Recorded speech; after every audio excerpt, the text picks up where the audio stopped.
কবি নজরুল পত্নী প্রমীলা দেবীর মৃত্যুবার্ষিকী উপলক্ষে প্রতি বছরের মতো এবছরেও পশ্চিমবঙ্গ সরকারের উদ্যোগে নজরুল ইসলামের দাদার মেয়ে সোনালী ইসলাম কাজী চুরুলিয়ায় একটি অনুষ্ঠান করেন। অনুষ্ঠানে হারমোনিয়াম বাজিয়ে সোনালী কাজী নজরুল গীতি পরিবেশন করেন। এই সঙ্গে নৃত্য পরিবেশন হয়। এই মনোজ্ঞ অনুষ্ঠানটি 30শে জুন ও 1লা জুলাই অনুষ্ঠিত হয়।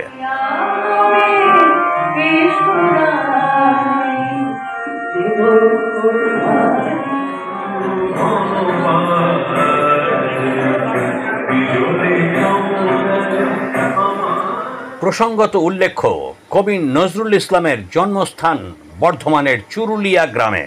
মৃত্যুর পর কবিপত্নী এবং কবি নজরুলকে এই গ্রামেই সমাধিস্থ করা হয়, তাই দুজনেরই স্মৃতিসৌধ রয়েছে এখানে। চুরুলিয়া থেকে রিমা শিকদারের রিপোর্ট, এখন দিনকাল নিউজ, কলকাতা।